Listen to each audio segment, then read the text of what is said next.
Good evening అండి. So good evening to all.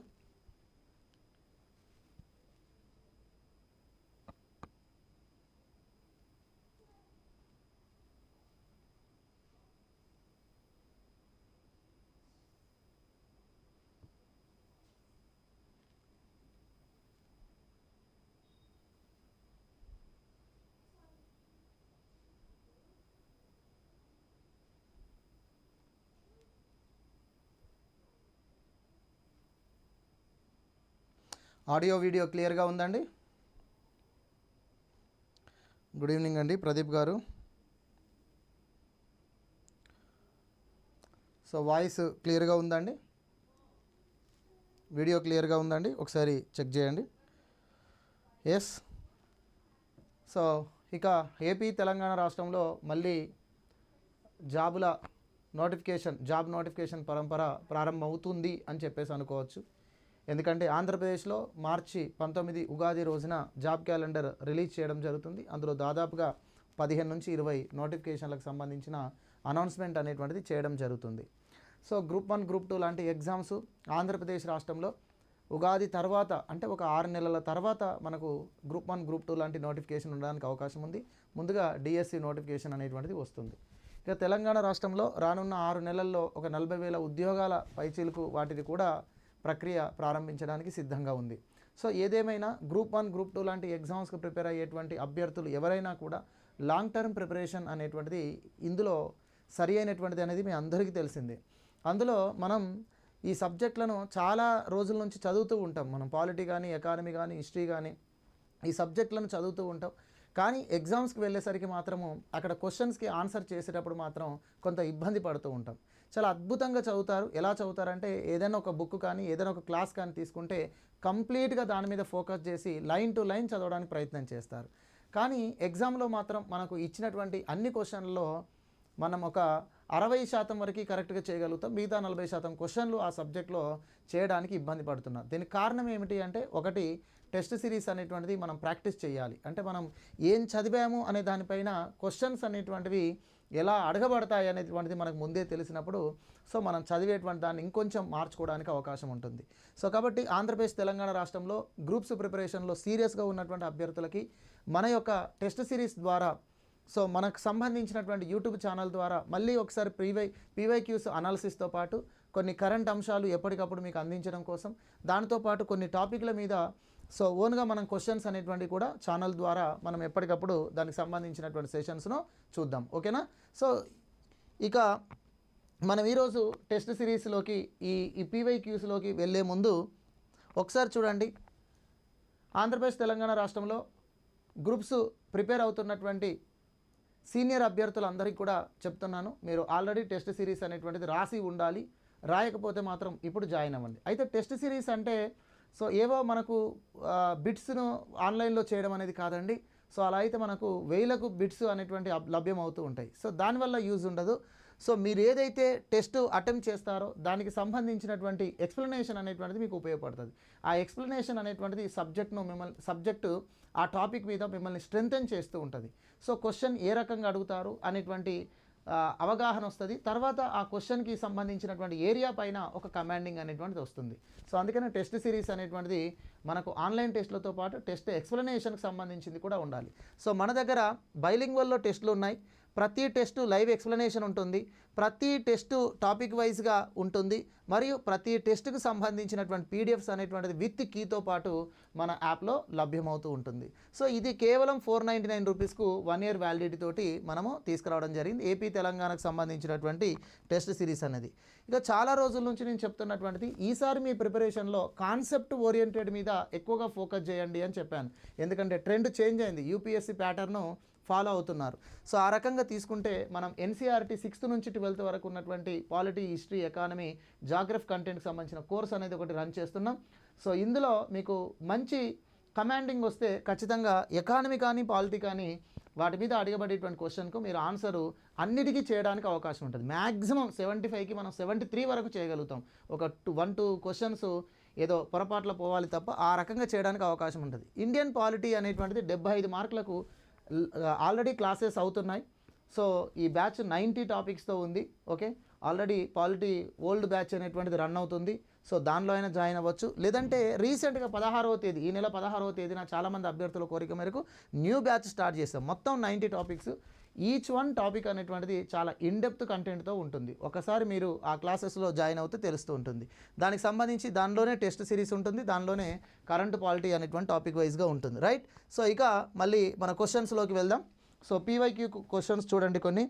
So రేపటి నుంచి మనం ఒక ప్లాన్ ఏంటిదంటే యూపీఎస్సీ క్వశ్చన్స్ కూడా తీసుకుంటాను నేను. ఓకే, రీసెంట్గా 2020-25 మధ్యలో ఇటు గ్రూప్స్ ఎగ్జామ్లో కానీ, గ్రూప్ 1 ఎగ్జామ్లో కానీ, గ్రూప్ 2 ఎగ్జామ్లో కానీ, మరియు యూపీఎస్సీలో కానీ సో వచ్చినటువంటి క్వశ్చన్స్ అన్నీ కూడా మనం రెగ్యులర్గా అనాలిసిస్ చేయడానికి ప్రయత్నం చేద్దాం. ఓకే, గుడ్ ఈవినింగ్ అండి లీలానంద్ గారు, good evening. Okay, thank you అండి. Right. Any update about AP CDPO అనేది మనం జాబ్ క్యాలెండర్లో ఖచ్చితంగా రావడానికి అవకాశం ఉంది మేడం.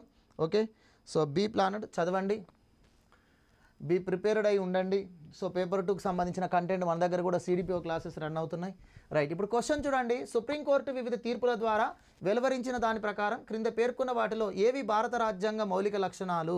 సమన్యాయం, సమాఖ్యవాదం, స్వేచ్ఛ, వ్యక్తిగత గౌరవం, అదేవిధంగా అధికారాల విభజన నియమము అని చెప్పేసి ఉంది. సో దీన్నే మనం ఇంగ్లీష్లో ఇక్కడ తీసుకున్నట్లయితే rule of law, federalism, freedom and dignity of the individual, the principle of separation of powers అని చెప్పేసి అన్నారు. Separation of powers, division of powers both are not same అండి. రెండింటికి కూడా తెలుగులో అధికార విభజన అనే పదం వాడతాడు, కానీ వాస్తవానికి సెపరేషన్ ఆఫ్ పవర్స్ అనేటువంటి దగ్గర మనం అధికార వేర్పాటువాదం అనేది వాడాలి. సో దీనికి కరెక్ట్ తెలుగు పదము అధికార వేర్పాటువాదం, అధికార వేర్పాటువాదం అని వాడాలి. సో దాని గురించి నేను వివరిస్తాను. ముందైతే చూడండి. మన సుప్రీంకోర్టు వివిధ తీర్పుల ద్వారా రాజ్యాంగం యొక్క మౌలిక అంశాలు అని చెప్పి ఏదైతే మనకు 1973లో కేశవానంద భారతి కేసులో రాజ్యాంగం కంటూ ఒక మౌలిక స్వరూపం ఉంటుంది, మౌలిక లక్షణాలు ఉన్నాయి, వాటిని డిస్టర్బ్ కాకుండా, వాటికి భంగం కలగకుండా రాజ్యాంగాన్ని సవరించడం, రాజ్యాంగానికి లోబడి చట్టాలు చేయడం అనేటువంటి ఒక తీర్పునిచ్చిన తర్వాత అనేక కేసులలో అనేక అంశాలు మన రాజ్యాంగ మౌలిక అంశాలుగా గుర్తించింది. సో అందులో మనకు సమన్యాయము రాజ్యాంగ మౌలిక అంశం అని చెప్పింది, అదేవిధంగా సమాఖ్యవాదము అనేది రాజ్యాంగ మౌలిక అంశం అని చెప్పింది, స్వేచ్ఛ, వ్యక్తిగత గౌరవము రాజ్యాంగ మౌలిక అంశం అని చెప్పింది, మరియు సెపరేషన్ ఆఫ్ పవర్స్ అధికారాల విభజన నియమము, దీన్ని మనం అధికార వేర్పాటువాద నియమం అంటాం, ఇది కూడా రాజ్యాంగ మౌలిక అంశంగా పేర్కొనడం జరిగింది. కాబట్టి ఇచ్చిన వాటిలో ప్రతిదీ కూడా కరెక్ట్ ఆన్సర్గానే ఉంది. కాబట్టి డి, ఏబిసిడి అన్ని ఆప్షన్స్ కూడా కరెక్టే. ఇవన్నీ కూడా వివిధ కేసులలో రాజ్యాంగ మౌలిక అంశాలుగా సుప్రీంకోర్టు చెప్పింది. సో ఇప్పుడు నేను చెప్పదలుచుకుంది ఏంటంటే అధికార వేర్పాటువాదం అంటే ఏంటిదంటే ఇప్పుడు మనకు ఎగ్జిక్యూటివ్ ఉంటుంది, లెజిస్లేచర్ ఉంటుంది, మరియు జ్యుడిషియరీ అనేది ఉంటుంది. కార్యనిర్వాహక భాగం, శాసన విభాగం మరియు న్యాయ విభాగం. వీటి మధ్యలో సో ఏ వ్యవస్థకు ఆ వ్యవస్థకు రాజ్యాంగం కొన్ని అధికారాలు ఇచ్చి కొంత పరిధినిచ్చింది. వాటి పరిధిలో వేరేవి జోక్యం చేసుకోకూడదు. అంటే రాజ్యాంగం ప్రకారం ఎగ్జిక్యూటివ్ కొన్ని పవర్స్ ఉన్నాయి, లెజిస్లేచర్ కొన్ని పవర్స్ ఉన్నాయి, జ్యుడిషియరీకి కొన్ని పవర్స్ ఉన్నాయి. ఇప్పుడు లెజిస్లేచర్ అనేది చట్టాలు చేస్తుంది, ఎగ్జిక్యూటివ్ అనేది చట్టాలను అమలు చేస్తుంది, జ్యుడిషియరీ అనేటువంటిది ఆ చట్టాలు రాజ్యాంగబద్ధంగా ఉన్నాయా లేవా అనేది బాధ్యత వహిస్తుంది, వ్యాఖ్యానం చేస్తుంటుంది. మరియు దేశంలో చట్టాల ఉల్లంఘన జరిగినప్పుడు వాటికి సంబంధించిన వాటిపైన చర్యలు తీసుకుంటూ ఉంటుంది. ఇది జ్యుడిషియరీ యొక్క బాధ్యత. ఇప్పుడు జ్యుడిషియరీ ఉన్నటువంటిది చట్టాలను వ్యాఖ్యానం చేయడం మరియు చట్టాలు రాజ్యాంగ పరిధిలో ఉన్నాయా లేవా అని చూడడం, చట్టాలు ఉల్లంఘనకు గురవుతే వాటిపైన చర్యలు తీసుకోవడం దీని బాధ్యత. అంతేకాని శాసనాల తయారీలో జ్యుడిషియరీకి అధికారం ఉంటుందా? పార్లమెంటుకు చట్టాలు చేసే అధికారం ఉంది. ఆ చట్టాలు చేసే అధికారాన్ని జ్యుడిషియరీ తీసుకోవచ్చా? ఎగ్జిక్యూటివ్కు పార్లమెంట్ ఆమోదించిన బిల్లులపైన ఆమోదం తెలిపే అధికారం ఉంది. ఉదాహరణకు ఇటీవల మనకు సుప్రీంకోర్టు ఒక జడ్జిమెంట్ ఇచ్చింది 2025 ఆగస్టులో. ఏం జడ్జిమెంట్ ఇచ్చింది? రాష్ట్ర శాసనసభ బిల్లులపైన 200 ఆర్టికల్ ప్రకారం మన రాష్ట్ర శాసనసభ బిల్లులపైన మనకు గవర్నర్కు ఉన్నటువంటి అధికారము మరియు అదేవిధంగా రాష్ట్రపతికి ఉన్నటువంటి అధికారం గురించి అందులో వివరణ ఇవ్వడం అనేది జరిగింది. సో రాష్ట్రపతి గవర్నర్ రాష్ట్ర శాసనసభ బిల్లులపైన ఏ అధికారం కలిగి ఉన్నాడు? బిల్లులను ఆమోదించడం కానీ, లేదా రిటర్న్ చేయడం కానీ, లేదా దాన్ని విత్హోల్డ్ చేయడం కానీ, లేదా రాష్ట్రపతికి రిజర్వ్ చేయడం కానీ. అలానే రాష్ట్రపతికి రాష్ట్ర శాసనసభ బిల్లులపైన కూడా అధికారం ఉంటుంది గవర్నర్ చేత వచ్చినప్పుడు. సో ఈ అధికార విషయంలో ఒక సంచలనాత్మకమైన జడ్జిమెంట్ ఇచ్చింది. ఏంటిదంటే విత్హోల్డ్ అనేటువంటిది మీరు 3 నెలల కంటే ఎక్కువ కాలం చేయకూడదు. రాష్ట్ర శాసనసభ బిల్లును గవర్నర్ తన వద్ద 3 నెలల కంటే ఎక్కువ కాలం విత్హోల్డ్ చేయకూడదు. రాష్ట్రపతికి పంపినప్పుడు కూడా రాష్ట్రపతి 3 మంత్స్ లోపే 3 మంత్స్ కంటే ఎక్కువ విత్హోల్డ్ చేయకూడదు. చేసినట్లయితే 3 నెలల తర్వాత ఆ బిల్లు చట్టరూపం దాలుస్తుందని ఒక సంచలనాత్మకమైన తీర్పునిచ్చింది. ఈ తీర్పు అనేది సెపరేషన్ ఆఫ్ పవర్స్ను ఉల్లంఘించడమే, అధికార విభజన నియమాన్ని ఉల్లంఘించడమే. ఎందుకంటే శాసనాల తయారీలో లెజిస్లేచర్కి ఎగ్జిక్యూటివ్కు ఉన్న అధికారంలో జ్యుడిషియరీ జోక్యం చేసుకోకూడదు. అందుకనే మళ్ళీ దీనిపైన ప్రెసిడెన్షియల్ రిఫరెన్స్ కింద 143 ఆర్టికల్ కింద సుప్రీంకోర్టులో రాష్ట్రపతి సలహా పిటిషన్ వేస్తే అప్పుడు సుప్రీంకోర్టు 14 అంశాలపైన తన వివరణ ఇస్తూ సెపరేషన్ ఆఫ్ పవర్స్ను లోబడి మేము శాసన వ్యవస్థ యొక్క శాసన బిల్లుల పైన కార్యనిర్వాహక అధిపతులకు ఉన్నటువంటి అధికారం పైన మేము జోక్యం చేసుకోలేము. సో శాసనసభ బిల్లుల పైన కార్యనిర్వాహక వ్యవస్థకే అధికారం ఉంటుంది. గవర్నర్కు రాష్ట్రపతికి ఉన్నటువంటి అధికారాన్ని మేము విశ్లేషణ చెయ్యలేము, ఆ అధికార విషయంలో జోక్యం చేసుకోలేము. అయితే కొన్ని సందర్భాలలో విత్హోల్డ్ చేసేటప్పుడు ప్రజా ప్రయోజనాలకు భంగం కలిగే విధంగా మరియు దాన్ని ఒక పక్షపాతంగా చేస్తున్నారు అనుకున్నప్పుడు మాత్రం కొంత పరిమితమైనటువంటి జోక్యం చేసుకుంటాం, కానీ అధికార వేర్పాటువాదానికి మేము కట్టుబడి ఉంటామని కీలకమైన జడ్జిమెంట్ ఇచ్చారు. సో ఇలా మనకు ప్రతి కంటెంట్ కాన్సెప్ట్ అనేటువంటిది అర్థం కావాలి. ఇంకోటి చూడండి, 2 అంశాలు ఉంటాయి మనకి ఇక్కడ. ఒకటి డివిజన్ ఆఫ్ పవర్స్ అని చెప్పేసి ఉంటుంది, మరొకటి సెపరేషన్ ఆఫ్ పవర్స్ అని చెప్పేసి ఉంటుంది. ఈ రెండింటి మధ్య వ్యత్యాసం గుర్తుంచుకోండి. ఇది అధికార వేర్పాటువాద సిద్ధాంతం, అధికార వేర్పాటు నియమం, వేర్పాటువాద నియమం ఇది. ఓకేనా? ఇది అధికార విభజన. సో కొన్ని సందర్భాల్లో తెలుగులో సెపరేషన్ ఆఫ్ పవర్స్ను కూడా అధికార విభజన నియమం అంటున్నాడు. సరే, దానికి దీనికి తేడా ఏంటి? డివిజన్ ఆఫ్ పవర్స్ అంటే కేంద్ర ప్రభుత్వానికి రాష్ట్ర ప్రభుత్వాలకు మధ్య అధికారాల విభజన అనేటువంటిది డివిజన్ ఆఫ్ పవర్స్ అంటారు. సో అలా కేంద్ర ప్రభుత్వం రాష్ట్ర ప్రభుత్వాల మధ్య శాసన, ఆర్థిక, పాలనా అధికారాలు విభజన చేయబడి ఉన్నట్లయితే, డివిజన్ ఆఫ్ పవర్స్ అనేటువంటిది ఉన్నట్లయితే దాన్ని ఫెడరల్ సిస్టమ్ అంటాం. ఓకే, తర్వాత అధికార వేర్పాటువాదం, సెపరేషన్ ఆఫ్ పవర్స్ అంటే ఎగ్జిక్యూటివ్కు, లెజిస్లేచర్కు, జ్యుడిషియరీకి మధ్య అధికార వేర్పాటువాదము ఉండడం అనేటువంటిది ఉంటుంది. అంటే ఎవరి అధికారం వారి పరిధికి వాళ్ళకు ఉంటుంది, వారి పరిధిలో అవి నిర్వహించాలి. వేరే వ్యవస్థ మరొక వ్యవస్థ పైన జోక్యం చేసుకోకూడదు. ఈ సెపరేషన్ ఆఫ్ పవర్స్ అనేది ప్రధానంగా అధ్యక్ష తరహా వ్యవస్థలో మనకు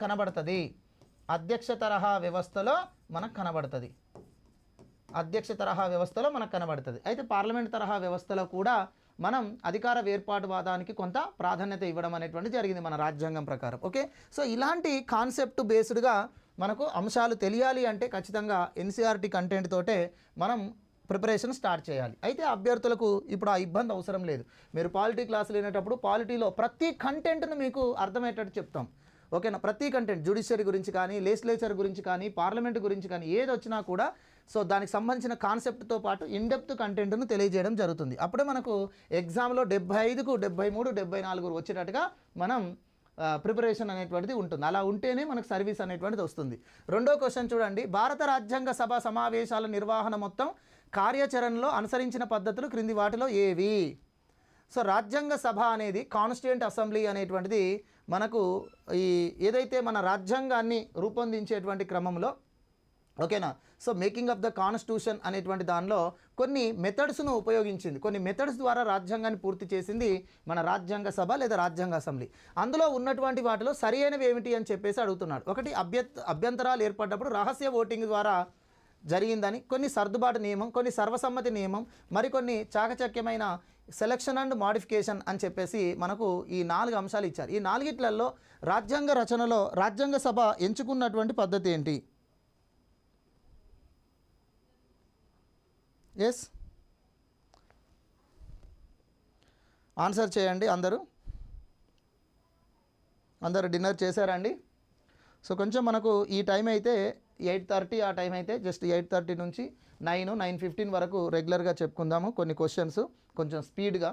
ఓకేనా? వీలైతే 9:30 వరకు మీరు ఓపిక ఉన్నా కూడా నేను రెగ్యులర్గా యూట్యూబ్ కంటెంట్లో చేస్తాను 8:30 to 9:30. ఓకే,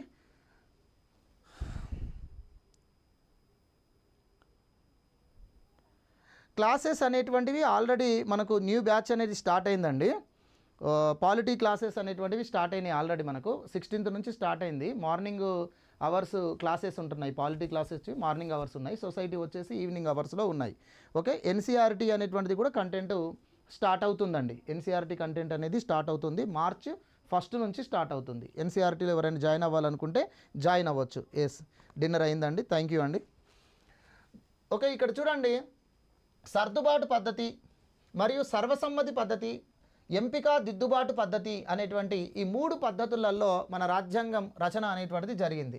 అంతేకాని ఏ విషయంలో కూడా రహస్య ఓటింగ్ అనేటువంటిది లేదండి. రాజ్యాంగ రచనలలో చర్చలు జరిగేటప్పుడు కొన్ని అంశాలపైన అభ్యంతరాలు వస్తే సో వాటిపైన చర్చించి కొన్ని సర్దుబాటు చేశారు, కొన్ని కోఆర్డినేషన్ చేయడం జరిగింది, కొన్ని వాస్తవానికి అందరూ అంగీకరించారు. సో ఆ రకంగా జరిగినటువంటి విషయంలో ప్రాథమిక హక్కులలో అందరికీ సర్వసమ్మతి ఇచ్చారు.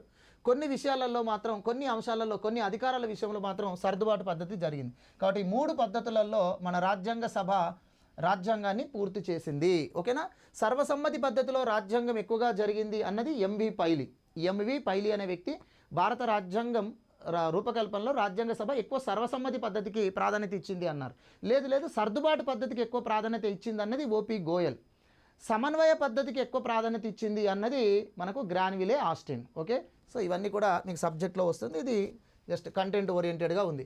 భారత రాజ్యాంగ పరిణామ క్రమంలో చేసుకున్న సంఘటనలను కాలానుక్రమానుసారంగా అమర్చండి. చూడండి, ఇక్కడ పీవైక్యూస్ మీరు చదివేటప్పుడు మీకు ఏం అర్థం కావాలి అంటే ఎలాంటి మోడల్ ఆఫ్ క్వశ్చన్స్ వస్తున్నాయి, ఓకే, ఎలాంటి మోడల్స్ వస్తున్నాయి, క్వశ్చన్ మోడల్ ఎలా ఉంది అనేది మీకు అర్థం కావాలి. అంటే ఇటీవల కాలంలో ఏదైనా ఒక అంశం పైన కొన్ని సంఘటనలు ఇచ్చేసి వాటి యొక్క క్రోనాలజీకి సంబంధించినటువంటిది అడుగుతున్నాడు, దానికి సంబంధించిన కాలక్రమానికి సంబంధించింది అడుగుతున్నాడు. అంటే అభ్యర్థికి వాటిపైన చాలా స్పష్టత ఉండాలి. ఓకేనా. సో ఆర్డర్ క్రమం అనేది గుర్తుండాలి. సో ఇక్కడ మనం తీసుకున్నట్లయితే క్రిప్స్ రాయబారము అనేటువంటిది 1942 మార్చ్ 22, రాజ్యాంగ ఆమోదం 1949 నవంబర్ 26, భారత స్వాతంత్ర్య చట్టం 1947, మౌంట్ బాటన్ ప్రణాళిక కూడా 1947. ఇక్కడ డేట్ గుర్తుంచుకుంటే మనకు ఇక్కడ క్లియర్. ఇది జూలై 18, ఇది వచ్చేసి జూన్ 3వ తేదీ. మౌంట్ బాటన్ ప్లాన్ అనేటువంటిది డికే బర్డ్ ప్లాన్ అని చెప్పేసి జూన్ 3న బ్రిటిష్ ప్రభుత్వానికి మౌంట్ బాటన్ తన యొక్క నివేదికను సమర్పించడం అనేది జరిగింది. ఆ నివేదికను అనుసరించే బ్రిటన్ పార్లమెంట్లో భారత స్వాతంత్ర్య బిల్లు, దేశ విభజన బిల్లు ప్రవేశపెట్టారు. ఆ బిల్లును జూలై 15వ తేదీన బ్రిటన్ పార్లమెంట్ ఆమోదిస్తే జూలై 18వ తేదీన బ్రిటిష్ చక్రవర్తి ఆమోదించడంతో అది భారత స్వాతంత్ర్య చట్టం 1947గా మారింది. దాని యొక్క అపాయింటెడ్ డే ఆగస్టు 14, 1947. దాని ప్రకారం పాకిస్తాన్ అదే రోజున స్వాతంత్రం వచ్చింది. మరుసటి రోజున భారతదేశానికి అధికార మార్పిడి, స్వాతంత్ర్యం అనేటువంటిది రావడం జరిగింది. ఓకే, సో ఈ రకంగా మనం తీసుకున్నట్లయితే ఇందులో ఆర్డర్లో ఫస్ట్ ఏ ఉంటుంది కదా, సో ఏ అనేటువంటిది ఉంటుంది, తర్వాత డి అనేది ఉంది, తర్వాత బి అనేది ఉంది, సో చివరిగా మనకు సి అని చెప్పేసి ఉంది. ఏడిబిసి అనేటువంటిది ఎక్కడ ఉందండి? C option is the correct answer. Very good అండి. నెక్స్ట్ క్వశ్చన్ చూడండి అలానే ఫాస్ట్గా. భారత రాజ్యాంగ ప్రవేశికకు సంబంధించిన క్రింది వ్యాఖ్యలను పరిగణించండి. సో రాజ్యాంగ పీఠికకు సంబంధించినటువంటి స్టేట్మెంట్స్ను, ప్రియాంబుల్ చాలా ఇంపార్టెంట్ అండి. సో ప్రియాంబుల్ పైన క్వశ్చన్స్ లేకుండా మనం గ్రూప్స్ ఎగ్జామ్లో పేపర్ ఉండదు, పాలిటీ పేపర్ ఉండదు. ఎందుకంటే రాజ్యాంగం యొక్క మూలతత్వాన్ని తెలియజేసేటువంటిది ప్రియాంబుల్. రాజ్యాంగం ఇంతకుముందు ప్రియాంబుల్ పైన జనరల్ క్వశ్చన్స్ ఏం అడిగేవారు, ప్రియాంబుల్ ఎన్నిసార్లు అమెండ్మెంట్ చేశారు, ప్రియాంబుల్లో ఏ పదాలు అమెండ్మెంట్ ద్వారా చేర్చారు, ఏ అమెండ్మెంట్, ఇలా అడిగేవారు. సో ఇటీవల కాలంలో ఆ పదాల వరుస క్రమం అడగడం, దానిలో ఉన్నటువంటి సారాంశాన్ని బేస్ చేసుకొని ఎగ్జామ్లో క్వశ్చన్స్ అడుగుతున్నారు. చాలా ఇన్డెప్త్ క్వశ్చన్స్ కూడా రావడానికి ప్రియాంబుల్ అనే టాపిక్ అనేటువంటిది మనకు ఉంటుంది. కరెంట్ అంశాలు కనుక తీసుకున్నట్టయితే ఇటీవల ప్రియాంబుల్లో మరికొన్ని పదాలను మార్చాలి అని చెప్పేసి మనకు ప్రైవేట్ బిల్లులు కూడా ప్రవేశపెట్టారు. ప్రియాంబుల్ను ప్రేయర్గా తీసుకురావాలని కూడా కొన్ని రాష్ట్రాలు తీర్మానం చేసి కొన్ని రాష్ట్రాల్లో ప్రేయర్గా జరుగుతూ ఉంది కూడా. చూడండి, ఇక్కడ రాజ్యాంగ పీఠికకు సంబంధించిన వ్యాఖ్యానాలలో రాజ్యాంగం దానికి సంక్రమించిన అధికార మూలాల గురించి వివరిస్తుంది అన్నారు. అంతే కదండి.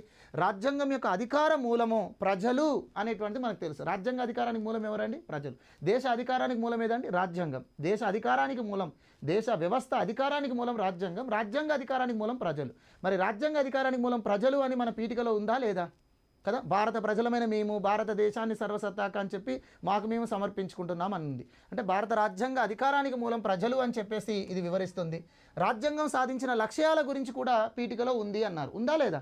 రాజ్యాంగం సాధించాల్సినటువంటి లక్ష్యాల గురించి ఉందా లేదండి? ఏంటి ఆ లక్ష్యాలు? జస్టిస్, న్యాయము, స్వేచ్ఛ, లిబర్టీ, సమానత్వం, ఈక్వాలిటీ, సౌభ్రాతృత్వం, ఫ్రాటర్నిటీ, ఇవన్నీ కూడా మన రాజ్యాంగ వ్యవస్థ యొక్క లక్ష్యాలుగా మనకున్నాయి. అవన్నీ కూడా పీఠికలో మనకు పేర్కొనబడి ఉన్నాయి. కాబట్టి రెండూ కూడా సరి అయినటువంటిదే. ఓకేనా? సో రెండు కూడా సరి అయినటువంటిది. చూడండి, ఈ పీఠిక యొక్క రూపకల్పన ఎలా జరిగింది, ఈ పీఠిక యొక్క రూపకల్పన ఎలా జరిగింది అనేది మనం చూసుకోవాలి. సో పీఠిక అనేటువంటి దాన్ని ఫస్ట్ మనకు 1946లో జూలై మంత్లో మనకు ఒక Congress party high power committee అని చెప్పేసి ఒకటి ఏర్పాటు చేశారు. కాంగ్రెస్ హై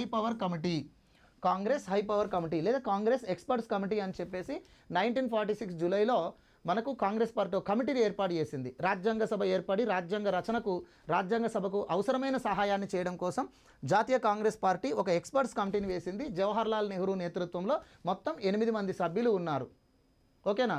సో ఈ 8 మంది సభ్యులతో ఉన్నటువంటి ఈ నెహ్రూ నేతృత్వంలో ఉన్నటువంటి కాంగ్రెస్ ఎక్స్పర్ట్స్ కమిటీ అనేటువంటిది రాజ్యాంగ ఉద్దేశాలు ఎలా ఉండాలి, రాజ్యాంగం యొక్క లక్ష్యాలు ఏముండాలో వారు ఒక 8 అంశాలపైన వివరణ రాశారు. అదే 8 అంశాలతోటి మనకు రాజ్యాంగ ఉద్దేశాల తీర్మానాన్ని 1946 డిసెంబర్ 13వ తేదీన మన రాజ్యాంగ సభలో జవహర్లాల్ నెహ్రూ చే ప్రవేశపెట్టబడింది. జవహర్లాల్ నెహ్రూ చే రాజ్యాంగ ఉద్దేశాల తీర్మానం, దాన్ని మనం ఆబ్జెక్టివ్స్ రెజల్యూషన్ అని చెప్పేసి అంటాం. దాన్ని రాజ్యాంగ లక్ష్యాలు ఆశయాలు అంటారు.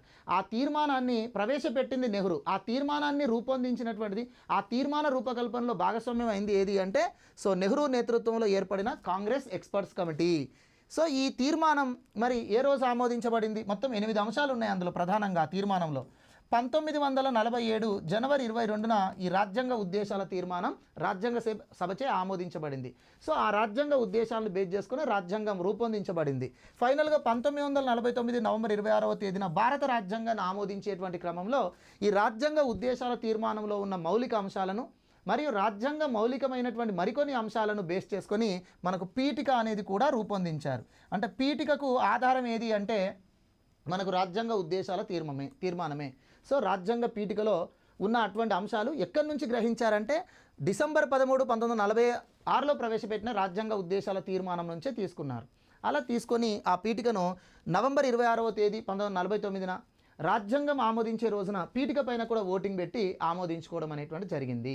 సో ఇలా రాజ్యాంగ పీఠికకు మాతృక రాజ్యాంగ ఉద్దేశాల తీర్మానం. సో ఇది ఏది వచ్చినా కూడా ఇలా మొత్తం దాని యొక్క సమగ్రమైన వివరణ మన మైండ్లో ఒక్కసారి రివ్యూ అవుతూ ఉండాలి. అప్పుడు సబ్జెక్టు పైన ఏ క్వశ్చన్ వచ్చినా మనం ఆన్సర్ చేయడానికి అవకాశం ఉంటుంది. రైట్, నెక్స్ట్ క్వశ్చన్ చూడండి. క్రింది వాటిలో ఏది భారత ప్రభుత్వ చట్టం 1935లో పొందపరిచిన విధులలో భాగం కాదు అన్నారు. వాస్తవానికి ఈ క్వశ్చన్స్ చాలా జనరల్గా ఉన్నాయి. వాస్తవానికి ఈ క్వశ్చన్ చాలా జనరల్గా ఉన్నాయి, కానీ మనం నెక్స్ట్ రేపటి రోజున చెప్పుకునే క్వశ్చన్ చూడండి. కొన్ని మన గ్రూప్ 1లో ప్రిలిమ్స్లో వచ్చిన క్వశ్చన్స్, కొన్ని ఏపీ గ్రూప్ 2లో వచ్చిన కొన్ని కాన్సెప్ట్ క్వశ్చన్స్, తెలంగాణ గ్రూప్ 2లో వచ్చినటువంటి క్వశ్చన్స్, యూపీఎస్సీలో వచ్చినటువంటి క్వశ్చన్స్ కలిపి రేపటి నుంచి క్లబ్ చేసి ఇస్తాను క్వశ్చన్స్. ఓకేనా? సో మొత్తంగా అలా ఇస్తే అప్పుడు మీకు అర్థమవుతుంది. ఒకసారి చూడండి.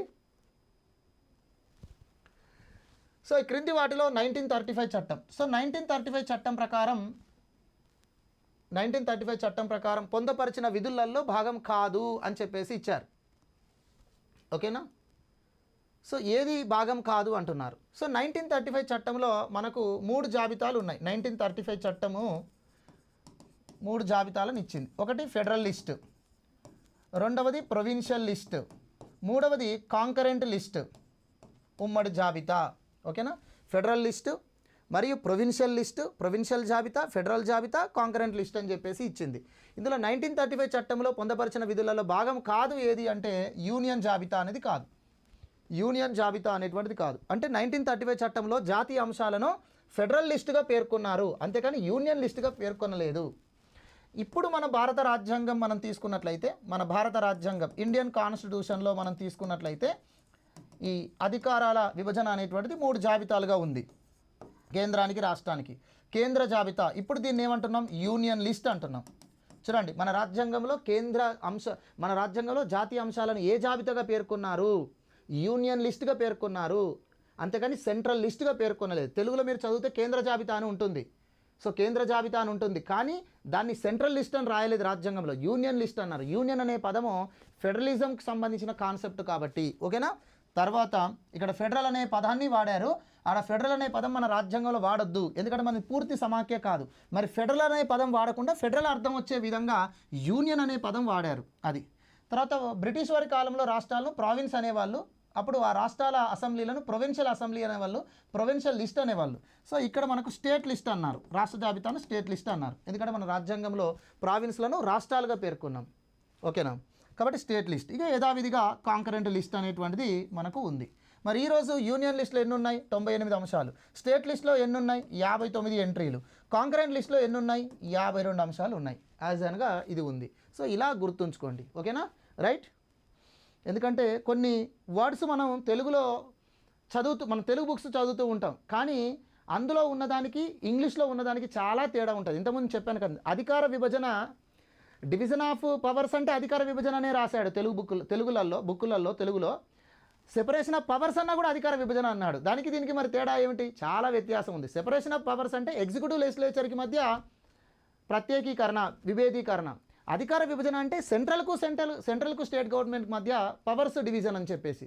సో కాబట్టి ఇలా వ్యత్యాసం ఉంటుంది. కాబట్టి కొంత ఇంగ్లీష్ కంటెంట్ను కూడా మనం ఫాలో అవుతూ ఉండాలి. అందుకని నేను బైలింగ్వల్లో క్లాసులు చెప్తూ ఉంటాను. అందుకనే మీకు ఆల్రెడీ తెలుసు, క్వశ్చన్స్ కూడా బైలింగ్వల్లోనే ఇచ్చి ఎక్స్ప్లెనేషన్ చేస్తూ ఉంటాం. Okay, right. తర్వాత రాజ్య విధాన ఆదేశక సూత్రాలను రాజ్యాధికారుల నైతిక సంవేదనాలుగా ఎవరు అభివర్ణించారు? డిపిఎస్పీల పైన అనేక మంది స్టేట్మెంట్ చేశారు. అనేక మంది స్టేట్మెంట్ చేశారు. ఆ స్టేట్మెంట్స్ అన్నిటినీ కూడా మనం బైహార్ట్ చేయాలి. ఎలా గుర్తుంచుకోవాలి సార్ అంటే ఏం లేదు, వారు ఇచ్చిన స్టేట్మెంట్లలో ఏదో ఒక పదాన్ని పట్టుకొని గుర్తుంచుకోవాలి. ఆ పదాన్ని తీసుకొని ఈ పదం రాగానే పలానా వ్యక్తి స్టేట్మెంట్ ఇచ్చాడు అని చెప్పేసి మనం గుర్తుంచుకోవాలి. అలా నైతికపరమైనటువంటి విలువలు అనే పదం డిపిఎస్పీల మీద వచ్చింది అంటే ఆయన పేరు బిఎన్ రావు, అంతే. అంతకుమించి వేరే అదేమీ లేదు. ఓకే, వేరే ఏమీ లేదు కూడా. ఆధునిక రాజ్యాలకు నూతన పోకడా అని ఆదేశిక సూత్రాలను ఎవరు అన్నారు అంటే బిఆర్ అంబేద్కర్ గారు అన్నారు. మరియు ఇన్స్ట్రుమెంట్స్ ఆఫ్ ఇన్స్ట్రక్షన్స్గా 1935 చట్టంలోని ఇన్స్ట్రుమెంట్స్ ఆఫ్ ఇన్స్ట్రక్షన్స్గా భారత రాజ్యాంగంలోని డిపిఎస్పీలను ఎవరు పోల్చారు అంటే డాక్టర్ బిఆర్ అంబేద్కర్ గారు. అర్థమవుతుందండి. సో ఈ రకంగా ప్రాథమిక హక్కులు, ఆదేశిక సూత్రాలు రెండూ కూడా రాజ్యాంగానికి ముఖ్యమైనవి అని చెప్పింది ఎవరు అంటే జవహర్లాల్ నెహ్రూ. ఓకేనా, రాజ్యాంగ పరిహారపు హక్కు మాత్రమే భారత రాజ్యాంగానికి ఆత్మ వంటిది, ప్రాణం వంటిది అని చెప్పింది ఎవరు అంటే బిఆర్ అంబేద్కర్ గారు. ఓకేనా, సో ఈ రకంగా కంటెంట్ను గుర్తుంచుకోండి. రాజ్య విధాన ఆదేశక సూత్రాలకు సంబంధించిన క్రింది వ్యాఖ్యలను పరిగణించండి. చూడండి, ఇక్కడ 2 ఆర్టికల్స్ ఇచ్చారు. రాజ్య విధాన ఆదేశ సూత్రాలు అంటే డిపిఎస్పీలలో 2 ఆర్టికల్స్ ఇచ్చారు. ఒకటి 39A అంటున్నాడు, మరొకటి 43A అని చెప్పేసి అంటున్నాడు. ఈ 2 ప్రొవిజన్స్ ఏంటో చూడండి. సో ఇక్కడ పరిశ్రమల నిర్వహణలో కార్మికులకు భాగస్వామ్యం కల్పించేటువంటిది రాజ్యం నిర్దేశిస్తుందట, 39A అట. 43A పేదవారికి ఉచిత న్యాయ సహాయం కల్పించేటట్లు రాజ్యాన్ని నిర్దేశిస్తుంది అన్నారు. సో రెండిట్లలో సరి అనేది ఏవి అన్నాడు. రెండిట్లలో సరి అనేది ఏది? 39A ఏం చెప్తుంది? 39A ఏం చెప్తుందండి?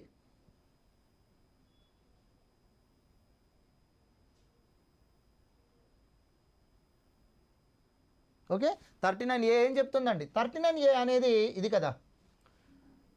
So right to free legal aid అనేటువంటిది ఫర్ పూర్ పీపుల్ లేదా వీకర్ సెక్షన్స్, ఎవరైతే బలహీన వర్గాలకు ఉచిత న్యాయ సహాయం పొందే హక్కును కల్పించాలని 39A చెప్తుంది. ఓకేనా, ఇది ఇటు రాశారు. 43 ఏం చెప్తుంది? పారిశ్రామిక యాజమాన్యంలో కార్మికుల భాగస్వామ్యం చెప్తుంది. అంటే అటు ఇటు ఇచ్చారు. కాబట్టి రెండూ కూడా రాంగ్. ఓకేనా, సో కాబట్టి మరి 39Aలో పేదలకు ఉచిత న్యాయ సహాయం హక్కు, 43Aలో పారిశ్రామిక యాజమాన్యంలో కార్మికులకు భాగస్వామ్యం అనేటువంటి 2 నిబంధనలు కూడా 1976లో 42వ రాజ్యాంగ సవరణ ద్వారానే చేర్చారు. ఎస్, కరెక్టా కాదా? Is it correct or wrong? 1976 42 amendment ద్వారానే ఈ 2 ప్రొవిజన్స్ అనేటువంటివి రాజ్యాంగంలో చేర్చబడినాయి. భారతదేశం, మీరు క్లాసులు కూడా క్యాపిటల్ లెటర్స్లో ఉంటే అవి అమెండ్మెంట్ ద్వారా చేరినటువంటి నిబంధనలను గుర్తుంచుకోవాలి. అదే స్మాల్ లెటర్స్ ఉన్నాయి అనుకోండి, 39A ఉంది, 39B ఉంది, ఇవి మూల రాజ్యాంగంలో ఉన్నటువంటివే. ఓకేనా, సో సమాన ఉపాధి, ఓకేనా, వనరుల సమాన పంపిణీ, సంపద వికేంద్రీకరణ. ఇది క్యాపిటల్ A అనేటువంటిది మాత్రం మనకు ఉచిత న్యాయ సహాయం పొందే హక్కును గురించి తెలియజేస్తుంది. అది భారతదేశంలోని విదేశీయులకు ఎటువంటి ప్రాథమిక హక్కులు మంజూరు చేయబడినవి? ఎంత ఇంపార్టెంట్గా ఇచ్చారు చూడండి, చాలా సింపుల్, ఫండమెంటల్ మీద ఇచ్చినటువంటి క్వశ్చన్ అది. భారత రాజ్యాంగంలోని ప్రాథమిక హక్కులు, విదేశీయులకు ఎటువంటి ప్రాథమిక హక్కులు మంజూరు చేయబడతాయి? మన ప్రాథమిక హక్కులు అనగానే 14 నుంచి 32 వరకు ఉన్నటువంటి నిబంధనలు. సో 6 రకాల ప్రాథమిక హక్కులు ప్రస్తుతం మనం కలిగి ఉన్నాం. 6 types of fundamental rights. So రాజ్యాంగం మూల రాజ్యాంగంలో 7 టైప్స్ ఉండేవి, 7 రకాల ప్రాథమిక హక్కులు ఉండేవి. అందులో ఆస్తి హక్కు పోగా ఇప్పుడు 6 రకాల ప్రాథమిక హక్కులు ఉన్నాయి. ఈ 6 రకాల ప్రాథమిక హక్కుల నిబంధనలు 14 నుంచి 32 వరకు ఉన్నాయి. వీటిలో ఏ హక్కులు విదేశీయులకు కూడా వర్తిస్తాయి అన్నారు. సింపుల్, అన్ని ప్రాథమిక హక్కులు అయితే భారత పౌరులకు వర్తిస్తాయి కదా. అయితే భారత రాజ్యాంగం గొప్పతనం ఏంటంటే భారతదేశంలో ఉన్న విదేశీయులకు కూడా కొన్ని ప్రాథమిక హక్కులు వర్తిస్తాయి. ఏవయ్యా అంటే 14 నుంచి 14వ ఆర్టికల్ మరియు 20 నుంచి 28 వరకు అంతే.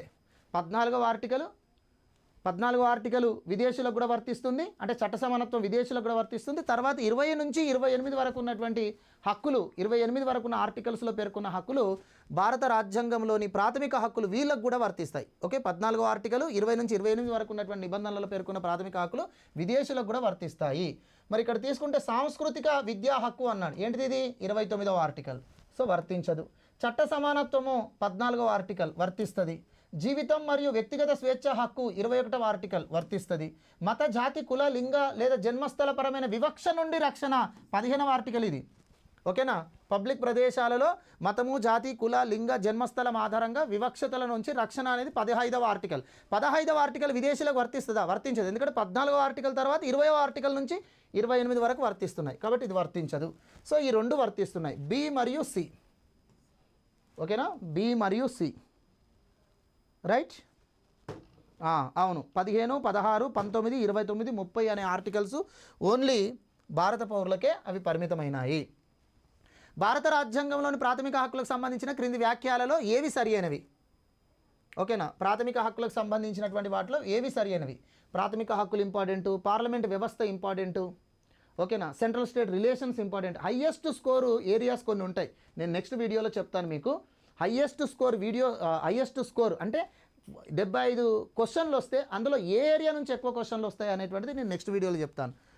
భారత రాజ్యాంగంలోని ప్రాథమిక హక్కులకు సంబంధించిన క్రింది వ్యాఖ్యలలో ఏవి సరి అయినవి? అందులో ఒకటి ప్రాథమిక హక్కులు అనేది ఎక్కువ స్కోర్ ఏరియా, వాటికి రాజ్యాంగం ద్వారా రక్షణ కల్పించబడి అమలు చేయబడతాయి. ప్రాథమిక హక్కులు అంటే జస్టిసబుల్ రైట్స్ కదా, వాటికి న్యాయస్థానం నుంచి రక్షణ కల్పించబడుతుంది కదా. సో కరెక్టే. ప్రాథమిక హక్కులు సాధారణ శాసన ప్రక్రియ ద్వారా సవరించబడతాయి. అమ్మ బాబాయ్, భారత రాజ్యాంగంలో ఉన్న ఫండమెంటల్ రైట్స్ అట ఆర్డినరీగా సవరణ జరుగుద్దా? పార్లమెంటు సాధారణ మెజారిటీతో సవరణ చేస్తుందా? నో. రాజ్యాంగ సవరణ, ప్రత్యేక మెజారిటీతో రాజ్యాంగ సవరణ మాత్రమే జరగాలి ప్రాథమిక హక్కులకు. ప్రాథమిక హక్కులను అసలు సవరించే అధికారం పార్లమెంటుకు లేదని చెప్పింది ఐసీ గోలక్నాథ్ కేసు 1969లో. 1967లో ఐసీ గోలక్నాథ్ కేసులో సుప్రీంకోర్టు ఏమని చెప్పింది? ప్రాథమిక హక్కులను సవరించే అధికారమే పార్లమెంటుకు లేదు అని చెప్పింది. తర్వాత 1973లో ప్రాథమిక హక్కులను సవరించే అధికారం పార్లమెంటుకు ఉంది, కానీ ఆ సవరణ రాజ్యాంగ సవరణ అయి ఉండాలి మరియు రాజ్యాంగ మౌలిక స్వరూపానికి భంగం కలగకుండా సవరణ చేయాలి అని చెప్పేసి అన్నారు. అంతేగాని సాధారణ శాసన ప్రక్రియ కాదు. ప్రాథమిక హక్కులకు భారత ఉన్నత న్యాయస్థానం రక్షకుడిగా ఉంటుంది. కరెక్టే రాంగా? కరెక్టే కదండి. ఇప్పుడు ప్రాథమిక హక్కులకు భారత ఉన్నత న్యాయస్థానం సుప్రీంకోర్టు రక్షణగా ఉంటుంది. చాలామంది డౌట్ ఏంటంటే, సార్ సుప్రీంకోర్టుతో పాటు హైకోర్టు కూడా ఉంది కదా సార్, హైకోర్టు కూడా ఉంది కదా సార్ అంటే, ఇక్కడ ప్రాథమిక హక్కులకు భారత ఉన్నత న్యాయస్థానమైన సుప్రీంకోర్టు మాత్రమే రక్షకుడిగా ఉంటుందని చెప్పిందా? లేదు, ఉన్నత న్యాయస్థానం రక్షకుడిగా ఉంటుంది అన్నారు. అంటే సుప్రీంకోర్టుతో పాటు హైకోర్టు కూడా ఉంటుంది. కానీ ఇక్కడ సుప్రీంకోర్టు ఉంటుందంటే కరెక్టే కదండి. రైట్. ఇంకొక విషయం చెప్తాను చూడండి. ప్రాథమిక హక్కుల విషయంలో రక్షణ బాధ్యత హైకోర్టు కంటే సుప్రీంకోర్టుది ప్రాథమిక కర్తవ్యం. సుప్రీంకోర్టుది ప్రథమ కర్తవ్యం అండి. ప్రాథమిక హక్కులకు భంగం కలిగిందని హైకోర్టును అప్రోచ్ అయినా, ఇప్పుడు మనకు 226 ఆర్టికల్ ప్రాథమిక హక్కుల విషయంలో హైకోర్టును అప్రోచ్ అవ్వడానికి రాజ్యాంగం వీలు కల్పిస్తుంది. 32 ఆర్టికల్ ప్రాథమిక హక్కులకు భంగం కలిగినప్పుడు హైకోర్టును కాదని నేరుగా సుప్రీంకోర్టును ఆశ్రయించే హక్కును కల్పిస్తుంది. ఈ రెండిట్లలో ప్రాథమిక హక్కులకు రక్షకులు ఎవరు? ప్రాథమిక హక్కులకు రక్షకులు ఎవరు అంటే ఎవరు దాన్ని రక్షిస్తారు? రక్షణ అంటే వాళ్ళ దగ్గరికి పోతే ఖచ్చితంగా దానికి రక్షణ జరగాలి, ఆ రిట్ పిటిషన్ స్వీకరించాలి. ఎవరు? సుప్రీంకోర్టు మాత్రమే. చూడండి, ప్రాథమిక హక్కుల విషయంలో రిట్స్ జారీ చేసే అధికారం, ప్రాథమిక హక్కులకు భంగం కలిగినప్పుడు న్యాయస్థానాలను ఆశ్రయించే అధికారం సుప్రీంకోర్టుకు, హైకోర్టుకు రెండిటికి ఉంది. ఓకేనా, రెండిటికి రిట్స్ జారీ చేసే అధికారం ఉంది. రెండిటి విషయంలో ప్రాథమిక హక్కులకు భంగం కలిగినప్పుడు పౌరుడు రెండింటిని ఆశ్రయించే అధికారం ఉంది. కానీ హైకోర్టు కంటే సుప్రీంకోర్టుకు రక్షణ బాధ్యత ఎక్కువ. ఎందుకంటే హైకోర్టుకు రిట్ పిటిషన్ కోసం మనం వెళ్ళినా కూడా హైకోర్టు యాక్సెప్ట్ చేయకపోవచ్చు, రిట్ పిటిషన్ తీసుకోకపోవచ్చు. కానీ సుప్రీంకోర్టుకి వెళ్ళినప్పుడు సుప్రీంకోర్టు ఖచ్చితంగా దాన్ని కన్సిడర్ చేస్తుంది. That is the supreme court main important అన్నట్టు ఫండమెంటల్ రైట్ విషయంలో. సో కాబట్టి రక్షకుడు అంటే సుప్రీంకోర్టే. ఓకేనా, రైట్ అండి. తర్వాత ఇంకా దీని గురించి చెప్పాలంటే ఆల్రెడీ నేను గతంలో ఒకసారి చెప్పాను, యూట్యూబ్లోనే చెప్పాను, ఒకసారి చూడండి. రాజ్యాంగ హక్కులన్నీ కూడా ప్రాథమిక హక్కులే అన్నారు. రాజ్యాంగ హక్కులన్నీ ప్రాథమిక హక్కులు అయితే ఆస్తి హక్కు రాజ్యాంగ హక్కు 300Aలో ఉంది, మరి అది ప్రాథమిక హక్కువా కదా? 3వ భాగంలో ఉన్నవే ప్రాథమిక హక్కులు, రాజ్యాంగంలో 3వ భాగంలో ఉన్నవే ప్రాథమిక హక్కులు. కానీ రాజ్యాంగంలో ఇతర భాగంలో ఉన్నటువంటి హక్కులన్నీ రాజ్యాంగ హక్కులే, కానీ ప్రాథమిక హక్కులు కాదు. కాబట్టి రాంగండి, మీకు అర్థమైందండి? ప్రాథమిక హక్కులన్నీ రాజ్యాంగ హక్కులే, ఎందుకంటే రాజ్యాంగంలో 3వ భాగంలోనే ప్రాథమిక హక్కులు రాయబడ్డాయి. సో 3వ భాగం రాజ్యాంగంలో ఉంది కాబట్టి ప్రాథమిక హక్కులన్నీ రాజ్యాంగ హక్కులే. 3వ భాగంలో కాకుండా రాజ్యాంగంలో ఇతర ప్రాంతాలలో కూడా హక్కులు రాయబడ్డాయి, ఇతర భాగాలలో కూడా హక్కులు రాయబడ్డాయి. కానీ ఇతర భాగాలలో రాయబడిన హక్కులు రాజ్యాంగ హక్కులే కానీ ప్రాథమిక హక్కులు కాదు. ఎగ్జాంపుల్ ఆస్తి హక్కు. ఆస్తి హక్కు రాజ్యాంగ హక్కు కానీ ప్రాథమిక హక్కు కాదు. ప్రాథమిక హక్కులన్నీ ప్రాథమిక హక్కులు మరియు రాజ్యాంగ హక్కులు. సో ఈ రకంగా మనం గుర్తుంచుకోవాలి. So right. సో ఇక్కడ ఇచ్చినటువంటి దానిలో మరి ఏవి సరి అయినవి అన్నాడు కదండి, ఏ మరియు సి అనేటువంటిది సరి అయినది. ఎస్, అంతేనండి,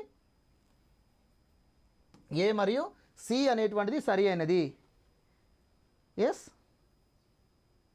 దీని గురించి నేను ఆల్రెడీ చెప్పాను, మళ్ళీ మీకు ఒకసారి వీడియోస్ చూడండి. సుప్రీంకోర్టుకు హైకోర్టుకు ఉన్న అధికారాలు ఏంటని చెప్పాం. దిగువ ఇచ్చిన పట్టికలోని ప్రాథమిక హక్కులు, దిగువ ఇచ్చిన పట్టికలోని ప్రాథమిక హక్కుల ప్రాథమిక విధులను వాటి సంబంధిత ప్రకరణలతో జతపరచుము అన్నాడు.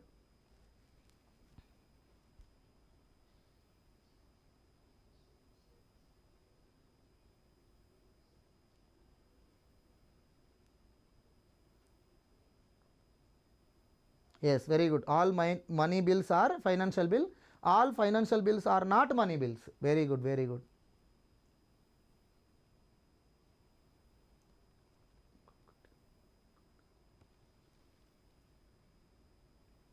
ఓకేనా. రిట్స్ విషయంలో రక్షకుడు సుప్రీంకోర్టు, కానీ రిట్స్ అధికార పరిధిలలో కొంత హైకోర్టుకి ఎక్కువ ఉంటుంది. కానీ ఓవరాల్గా రిట్స్ విషయంలో సుప్రీంకోర్టే రక్షకుడిగా ప్రత్యేక అధికారాన్ని కలిగి ఉంది. సో దాని గురించి చాలా ఇన్డెప్త్ కంటెంట్ అది. ఓకే. సో ఇక్కడ మనం తీసుకుంటే భావ ప్రకటన స్వేచ్ఛ ఏ ఆర్టికల్ అండి? Freedom of speech and freedom of expression 19 class 1A కదా. ఒకే తప్పుకు 2 శిక్షలు 20వ ఆర్టికల్ కదా. హోదాల రద్దు, titles, abolition of titles A article అండి? 18వ ఆర్టికల్ కదా. ఎస్. న్యాయ సహాయ హక్కు, right to legal aid. Right to legal aid అనేది ఏ ఆర్టికల్ కిందకి వస్తుంది? మీరు కింద కామెంట్స్లో పెట్టండి. రైట్ టు లీగల్ ఎయిడ్ అనేటువంటిది ఏ ఆర్టికల్ కిందకి వస్తుంది? రైట్ టు లీగల్ ఎయిడ్ అనేది ఏ ఆర్టికల్ కిందకి వస్తుంది?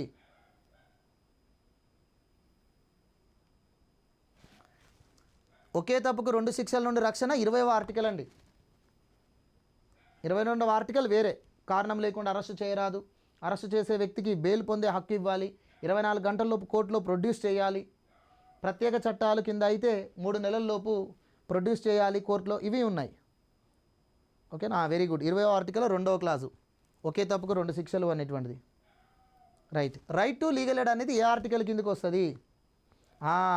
ప్రణయ్. ఎస్, ప్రణయ్ మీరు ఇలా అంటారు అనుకున్నాను. ఇంతకుముందు మనం 39A అన్నది ఒకటి చదువుకున్నాం కదా, అక్కడ 39A అన్నాం కదా, అది right to free legal aid. అది right to free legal aid. అది for poor people, weaker sections. అది ఎవరికంటే వీకర్ సెక్షన్స్, బలహీన వర్గాలకు, పేదలకు ఉచిత న్యాయ సహాయం పొందే హక్కు అది. ఇదేంటి? అందరికీ న్యాయ సహాయం హక్కు. అందరికీ న్యాయ సహాయం హక్కు అనేది జీవించే హక్కు కిందకి వస్తుందండి. అర్థమవుతుందా? న్యాయ సహాయం హక్కు అనేది జీవించే హక్కు కిందకి వస్తుంది. 21 ఆర్టికల్ కింద సుప్రీంకోర్టు అనేక హక్కులను ప్రాథమిక హక్కులుగా పేర్కొన్నది వివిధ కేసులలో. అందులో న్యాయ సహాయం హక్కు అనేది కూడా, ఒక వ్యక్తికి న్యాయ సహాయం పొందే హక్కు కూడా అతని జీవించే హక్కునే. అంతే కదండి. మన జీవించే హక్కుకు భంగం కలిగినప్పుడు దాన్ని కాపాడుకోవడం కోసం న్యాయాన్ని అర్థిస్తూ ఉంటాం. అలా మనకు న్యాయ సహాయం పొందే హక్కు అనేది మనకు జీవించే హక్కు పరిధిలోకి వస్తుంది. ఉచిత న్యాయ సహాయం హక్కు అనేది మాత్రం ఆదేశిక సూత్రం, ఇది DPSP. ఓకేనా. అది వీకర్ సెక్షన్స్కు, అది పూర్ పీపుల్కు. ఓకేనా. అది రాజ్యం అందించేటువంటి విధానం, అది ప్రాథమిక హక్కు కాదు. ఇది ప్రాథమిక హక్కు అండర్ 21 ఆర్టికల్ కింద సుప్రీంకోర్టు జడ్జిమెంట్ను బేస్ చేసుకొని. కాబట్టి ఇక్కడ ఆన్సర్ చూడండి, ఏది ఉంది? A2, B4, C3, D1. Yes, correct answer అయినా? Second one is the correct answer. Very good. 21 article కింద ఎన్నో చెప్పబడింది. ఒక 21 ఆర్టికల్ గురించే మనం చదవాలంటే ఒక గంట సేపు గంట చదవచ్చు. గంట కంటెంట్ ఉంటుంది 21 ఆర్టికల్లో. 21 ఆర్టికల్లో ఉన్నటువంటి కంటెంట్ యొక్క విశ్లేషణ, 21 ఆర్టికల్ కింద ఏ హక్కులు ప్రాథమిక హక్కులు అని సుప్రీంకోర్టు చెప్పింది, ఓకేనా, ఇవన్నీ కూడా. ఈ క్రింది ప్రకటనలు పరిశీలించు. 2015లో నీతి ఆయోగ్ను ప్రణాళిక సంఘం స్థానంలో ఏర్పాటు చేశారు. నీతి ఆయోగ్ పాలక మండలిలో, నీతి ఆయోగ్ గవర్నింగ్ కౌన్సిల్లో రాష్ట్రాల ముఖ్యమంత్రులు మాత్రమే ఉంటారు అంటున్నారు. కరెక్ట్ ఆన్సర్ చేయాలి. కరెక్ట్ ఆన్సర్ చేయాలండి.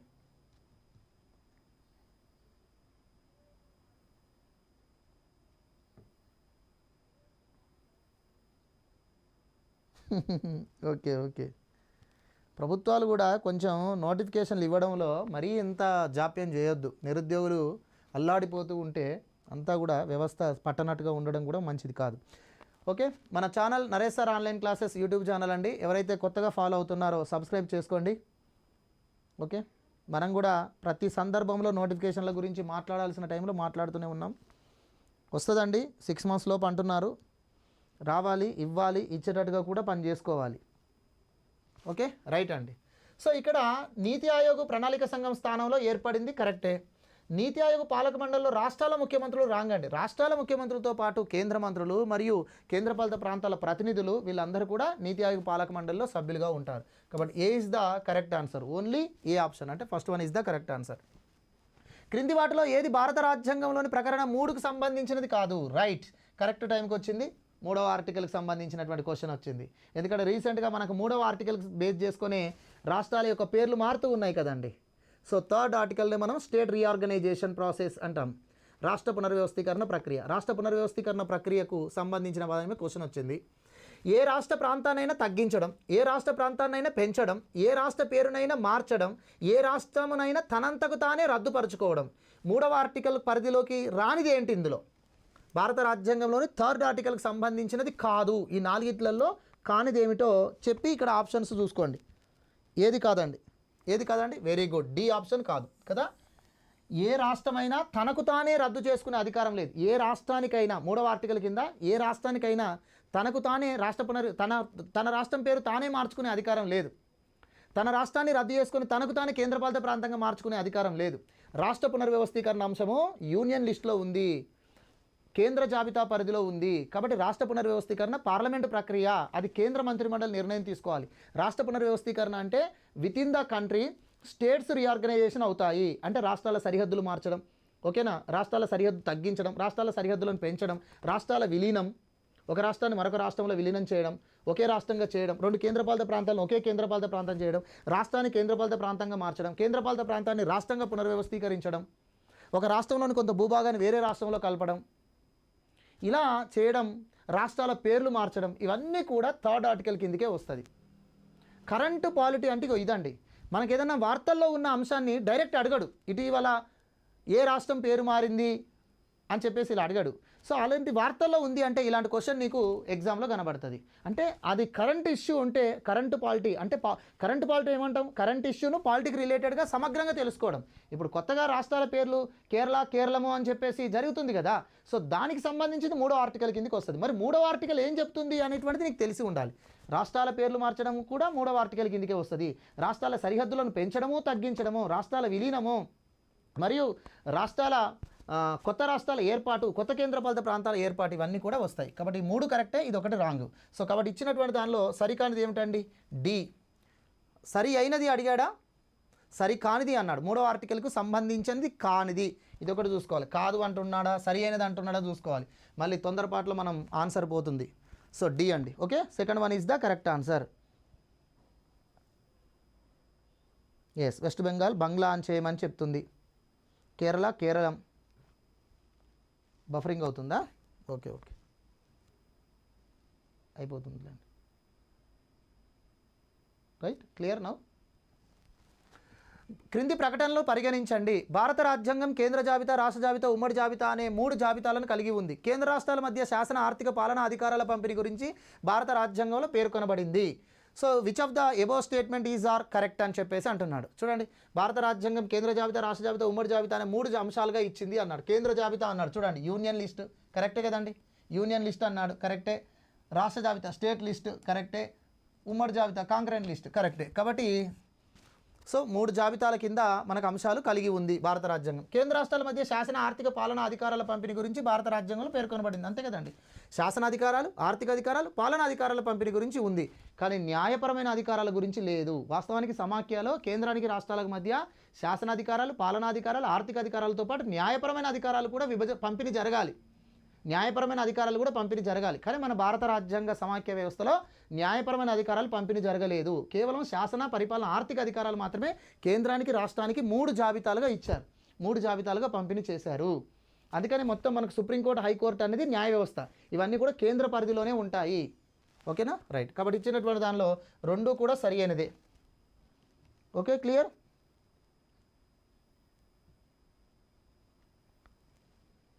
రైట్. ఈ క్రింది ప్రకటనలు పరిగణించండి. కేంద్ర జాబితాలోని ఏ అంశంపైననైనా చట్టం చేసే హక్కు పార్లమెంటు కలదు. ఉమ్మడి జాబితాలోని ఏ అంశంపైననైనా చట్టం చేసే హక్కు కూడా పార్లమెంటు కలదు అన్నాడు. సో 2 కరెక్టేనా? 2 కరెక్టేనా? ఆన్సర్ చేయండి. 2 కరెక్టేనా? ఆన్సర్ చేయండి. ఎస్, 2 కూడా సరే, కరెక్టే కదా. కేంద్ర జాబితాలోని ఏ అంశంపైనైనా చట్టం చేసే అధికారం పార్లమెంటుకు ఉంటుంది. ఉమ్మడి జాబితాలోని ఏ అంశంపైనైనా చట్టం చేసే హక్కు కూడా పార్లమెంటుకు ఉంటుంది. చట్టం చేసే హక్కు పార్లమెంటుకు మాత్రమే ఉంటుందంటే రాంగ్. ఎందుకంటే పార్లమెంటుతో పాటు శాసనసభలకు కూడా ఉంటుంది. కాబట్టి ఇక్కడ ఏమన్నారు? ఉమ్మడి జాబితాలోని ఏ అంశంపైనైనా చట్టం చేసే హక్కు కూడా. ఇవి గుర్తుంచుకోవాలి, ఇవి పరిశీలించాలి. కూడా అంటున్నాడా, మాత్రమే అంటున్నాడా అనేది చాలా చాలా ఇంపార్టెంట్. ఓకేనా, రైట్. ఇక్కడ చూడండి, parliament can also make law on any subject matter mentioned in concurrent list అన్నాడు. ఆల్సో అన్నాడు, కూడా. అంతే కదండి, పార్లమెంటుకు కూడా. ఎందుకంటే ఉమ్మడి జాబితాలో శాసనసభలకు కూడా, రాష్ట్ర శాసనసభలకు కూడా శాసనాధికారం ఉంది కాబట్టి. ఓకేనా. సో కాబట్టి 2 కూడా సరి అయినటువంటివే. Both A and B correct answer.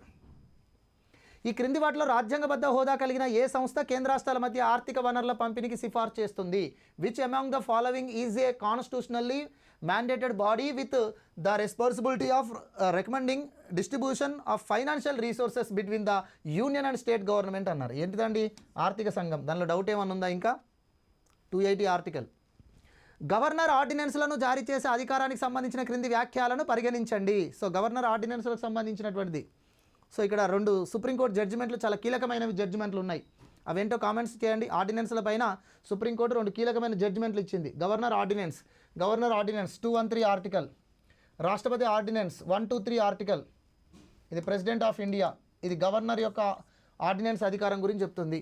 ఏం చెప్తుంది? క్రింది వ్యాఖ్యలు పరిగణించండి. ఇది గవర్నర్ విచక్షణ అధికారం కాదు. దీన్ని మంత్రుల సహాయ సలహాల మేరకే చలాయించబడుతుంది. రాష్ట్ర మంత్రిమండలి యొక్క సహాయం మేరకే గవర్నర్ ఆర్డినెన్స్ జారీ చేయడం ఉంటుంది. అంతేకాని గవర్నర్ యొక్క డిస్క్రిషనరీ పవర్ కాదు. సో తనకు తాను ఆర్డినెన్స్ జారీ చేయడు. మంత్రివర్గం యొక్క సూచన మేరకే మంత్రివర్గం పలానా అంశం పైన ఆర్డినెన్స్ జారీ చేయమని ప్రతిపాదన చేస్తేనే చేస్తాడు. కాబట్టి కరెక్ట్ ఆన్సర్. వీటిని గవర్నర్ ఏ సమయంలోనైనా ఉపసంహరించుకునే అధికారం ఉంది. Yes, 100% correct. మంత్రిమండలి సహకారంతో గవర్నర్ ఆర్డినెన్స్ జారీ చేస్తాడు.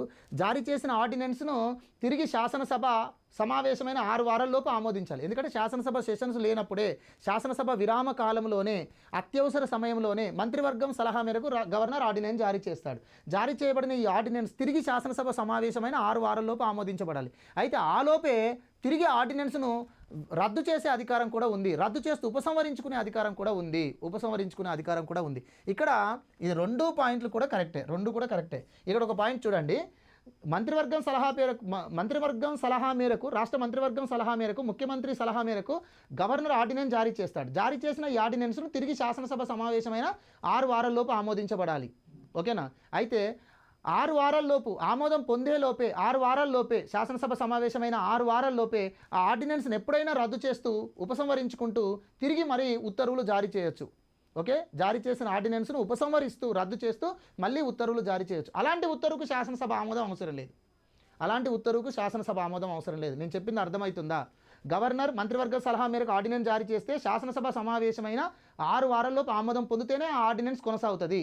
కానీ 6 వారాల్లోపే ఆర్డినెన్స్ను రద్దు చేస్తూ ఉపసంహరించుకుంటూ మళ్ళీ ఉత్తర్వులు జారీ చేయొచ్చు గవర్నరు. దాన్ని వెనక్కి తీసుకోవచ్చు.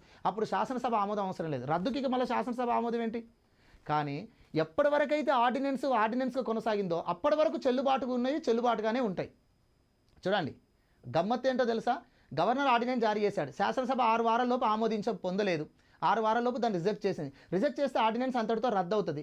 రద్దయినప్పటి వరకు కొనసాగిన నిబంధనలు కొనసాగుతాయి. రద్దయినంత వరకు ఆ ఆర్డినెన్స్ ప్రకారం ఏ నిబంధనలు అయితే అమలు జరిగాయో, ఏ చర్యలు అయితే జరిగాయో అవి చెల్లుబాటు అవుతాయి. అవి చెల్లుబాటు కాకుండా పోవు.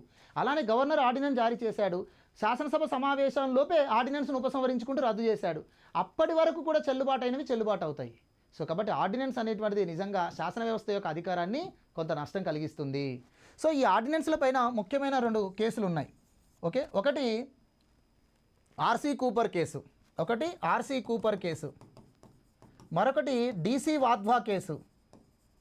ఓకే, ఆర్సీ కూపర్ కేసు ఏం చెప్తుందండి? ఆర్డినెన్సులు కూడా న్యాయ సమీక్ష పరిధిలోనికి వస్తాయి. రాష్ట్రపతి గవర్నర్లు జారీ చేసే ఆర్డినెన్సులు కూడా రాజ్యాంగ ఉద్దేశాలకు విరుద్ధంగా ఉంది అనుకున్నప్పుడు వాటిని న్యాయ సమీక్ష చేయొచ్చు అన్నారు. డీసీ వాధ్వా కేసులో, DC Wadhwa versus state of Bihar కేసులో, ఈ కేసులో ఆర్డినెన్స్ అనేటువంటిది జారీ చేసేటువంటి విధానం చెప్పారు. ఒక ఆర్డినెన్స్ జారీ చేయబడితే అది శాసనసభ ఆమోదం పొందాలి. ఆమోదం పొందకపోతే ఆర్డినెన్స్ రద్దు అవుతుంది. అదే ఆర్డినెన్స్ను మళ్ళీ తిరిగి తీసుకురావడానికి వీలు లేదు. అది పూర్తిగా రాజ్యాంగాన్ని ఉల్లంఘించడమే అని చెప్పారు. ఓకేనా, రైట్. తర్వాత నెక్స్ట్ చూడండి, ఈ క్రింది వాటిలో ప్రాధాన్యతల ఆధారంగా అవరోహణ క్రమంలో పేర్కొనండి అన్నారు. రాష్ట్రపతి, ఉపరాష్ట్రపతి కదా. సో ఈ సంబంధించినటువంటి మనకు పోస్టింగ్ హోదాలకు సంబంధించి ఉంటుంది. హోదాలకు సంబంధించి, పదవి హోదాలకు సంబంధించిన వరుస క్రమం తెలిసి ఉండాలి. ఓకే, చూడండి ఇక్కడ ఫస్ట్ రాష్ట్రపతి ఇక్కడ ఇవ్వలేదు కాబట్టి ఉపరాష్ట్రపతి సెకండ్ ప్లేస్లో ఉంటాడు, ప్రధానమంత్రి థర్డ్ ప్లేస్లో ఉంటాడు, మాజీ రాష్ట్రపతి వాళ్ళ తర్వాత ఉంటారు. ఓకేనా, ఫస్ట్ సెకండ్ వీళ్ళు తర్వాత, వీళ్ళు ఫోర్త్ ప్లేస్లో ఉంటారు. కాబట్టి ఏది కరెక్ట్ అండి? ఏసీబీడీ కరెక్ట్, అంతే కదండి, ఏసీబీడీ కరెక్ట్. ఓకేనా, ఏసీబీడీ, ఎస్, డన్, అంతే. ఉపరాష్ట్రపతి తర్వాత ప్రధానమంత్రి వస్తారండి, తర్వాత మాజీ రాష్ట్రపతులు వస్తారండి, తర్వాత లోక్సభ స్పీకర్ అండి. Okay, done, right. ఇంతటితో ఆపేద్దాం. ఇంకా కొన్ని ఉన్నాయా? ఇంకా 2 చెప్పేసుకొని క్రింది వ్యాఖ్యలను పరిగణించండి. భారతదేశ ఆదాయ వనరులను పూచిగా పెట్టి దేశం లోపల నుండి కానీ బయట నుండి కానీ అప్పులను తీసుకునే అపరిమితమైన అధికారాలు కేంద్రానికి ఉన్నాయట. రాష్ట్ర ఆదాయ వనరులను పూచిగా పెట్టి దేశం లోపల నుండి కానీ బయట నుండి కానీ అప్పులు తీసుకునే అపరిమితమైన అధికారం రాష్ట్రానికి కూడా ఉందట. నో, కేంద్రానికి మాత్రమే ఉంది. భారతదేశం యొక్క సంఘటిత నిధిని, భారతదేశం యొక్క ఆదాయ వనరులను పెట్టి దేశం లోపల నుండి కానీ దేశం బయట నుండి కానీ అప్పులు తెచ్చుకునే అధికారం, అపరిమితమైన అధికారం కేంద్రానికి ఉంది. కేంద్రానికి ఎలాంటి లిమిట్స్ పెట్టలేదు. దేశం లోపల తెచ్చుకోవచ్చు, బయట నుండి కూడా తెచ్చుకోవచ్చు, బయట సంస్థల నుంచి కూడా అప్పు తెచ్చుకోవచ్చు. ఆ అప్పు తెచ్చుకోవడంలో కేంద్రానికి ఎలాంటి లిమిట్స్ లేవు. కానీ రాష్ట్రము దేశం లోపల నుండే అప్పులు తెచ్చుకోవాలి, బయట నుండి తెచ్చుకునే విషయంలో నిబంధనలు ఉన్నాయి. సో కాబట్టి ఇది రాంగ్ అండి, అపరిమితమైన అధికారం రాష్ట్రానికి లేదు. కాబట్టి ఇచ్చినటువంటి దానిలో కరెక్ట్ ఆన్సర్ A1 మాత్రమే కరెక్ట్ ఆన్సరు. ఓకేనా, ఇది 292 ఆర్టికల్ చెప్తుంది, ఇది 293 ఆర్టికల్ చెప్తుంది. 293 ఆర్టికల్ ప్రకారం రాష్ట్రానికి దేశం లోపల నుంచి మాత్రమే రుణాలు తెచ్చుకోవడానికి అవకాశం ఉంది, విదేశాల నుంచి రుణాలు తెచ్చుకోవడానికి లేవు. అందులో కొన్ని పరిమితులు అనేవి ఉన్నాయి, కేంద్రానికి లోబడి ఉంటాయి. అవి కేంద్రానికి మాత్రం ఎలాంటి పరిమితి లేదు, అపరిమితమైన అధికారం ఉంది. దేశం లోపల తెచ్చుకోవచ్చు, బయట నుండి కూడా తెచ్చుకోవచ్చు. భారత రాజ్యాంగం కేంద్రానికి అవశిష్ట అధికారాలను కల్పించింది. ఈ పద్ధతి క్రింది ఏ దేశం నుండి సంగ్రహించబడింది? ఫండమెంటల్ క్వశ్చన్ అండి, చాలా సింపుల్ క్వశ్చన్,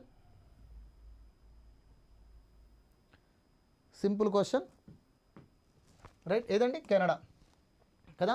రెసిడ్యూరీ పవర్స్ అనేటువంటివి కెనడా నుంచి తీసుకురావడం జరిగింది. ప్రాథమిక హక్కులు అమెరికా రాష్ట్రాల నుంచి.